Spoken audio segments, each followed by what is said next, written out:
अपन इतना पूरा दिखाए पड़त दिया अरे भैया के जन्म में यही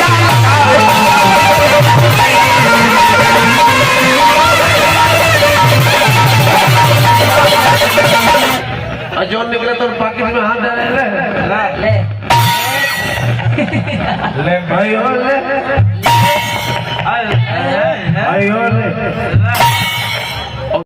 धोनी बाबा देखिए एगो भीख मांगा जाते मंदिर के द्वारी पर बैठ गए बोरा बिछा के कटोरा लेके कि कोई राम राम कहने वाला भक्त आएगा दर्शन करेगा भगवान के कुछ हमको कटोरा में दे के जाएगा। लेकिन बेचारा दिन भर बैठा रहा कुछ न मिला जे आइल राम राम कहते हुए आइल वहां से उठा लेगा मस्जिद के किनारे बैठ के द्वार पर नमाजी लोग पढ़ेंगे नमाज पढ़ के निकलेंगे तो कुछ देंगे वहां भी कुछ न मिला। गिरजाघर गुरुद्वारा हर सब के दरवाजा पर जाके बोरा बिछा के कटोरा लगा के उठा के देखो तो कुछ न मिला ललेश्वर भैया तब जाके वो बोरा या कटोरा उठा के जाके बियर बार के द्वार पर बियर बार जहाँ दारू मिलेला और वो ये जाके बैठ गए बिछा के बोरा और कटोरा लेके जयराम बाबू और जौन पियकर निकला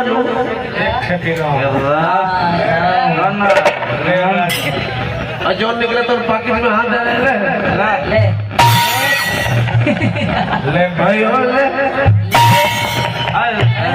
आयो ले और देखो जब पूरा पूरा जीप पिए पर निकल तो 200 400 1000 1200 जो निकल तो डालते अब बोरा पर से बढ़ गई रह जाता वो बेचारा भिखारी जो है भिख मांगा वो कटोरा में ताक के कटोरा उठा के नोट लेके ऊपर ताकता था अब बहुत ही मालूम आपकी महिमा अगम अपार है भोले आपका महिमा भगवान बहुत अगम अपार है। आप रहते हैं कहाँ और एड्रेस दे देते हैं कहीं और का रहते हैं बियर बार में एड्रेस दे देते हैं हरिद्वार के कहाँ कहाँ मिल गई दोनों ठीक नहीं है। अरे भैया के जन्म में यही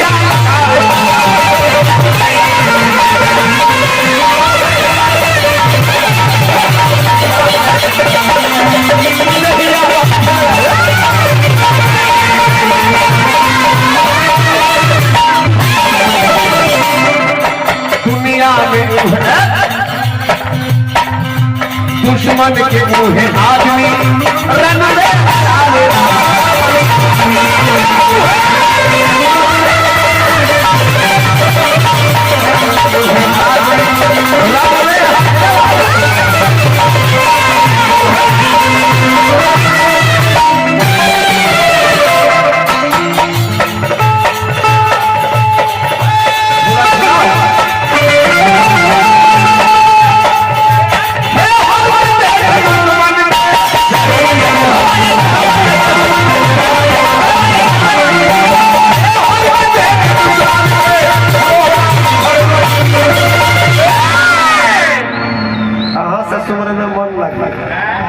समय तो उल्टा पुल्टा काम हम लोग करते तो कहाँ से होगा।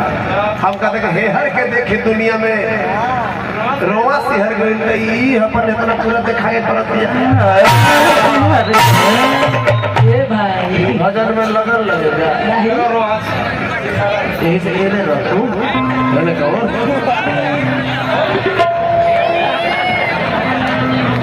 हाँ ठीक क्या के तहर संख्या ज्यादा बा हमारा दोनों ब्याह जी की संख्या बहुत कम बा वो गई है हम हो गए कि रघुपति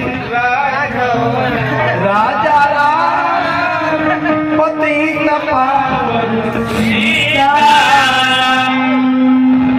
बहुत लोग बा।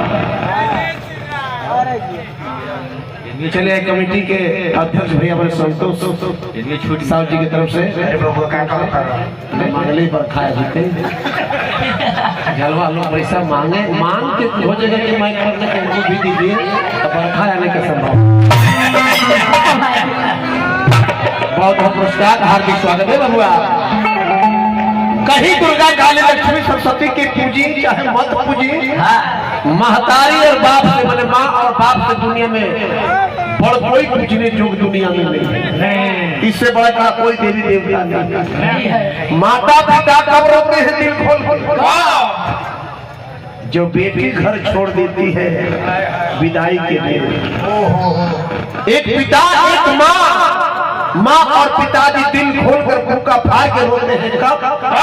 जो बेटी घर छोड़ देती है और बुढ़ापे में सहारा देने वाला बेटा जब जवानी नहीं, जो बुढ़ापा में ढलता है पिता का उम्र, तो बेटी के चलते रोते हैं कब? जब बेटी घर छोड़ देती है और बुढ़ापे में जो बेटा मुंह मोड़ लेता है, उस समय बड़ा दर्द होता है। एक से बड़का कोई कष्ट नहीं थे बाबा। का बाबा दुश्मन के अनपढ़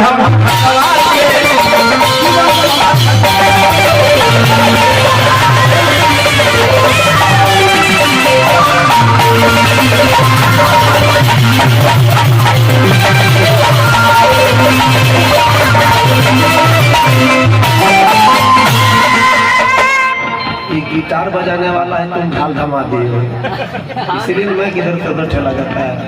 बाबू गिटार नहीं लेकर यार, कहाँ छोड़ दिया? गिटार का छोड़ दे भाई साहब, आपने गिरा है। अब गिटार बजाते हैं ना?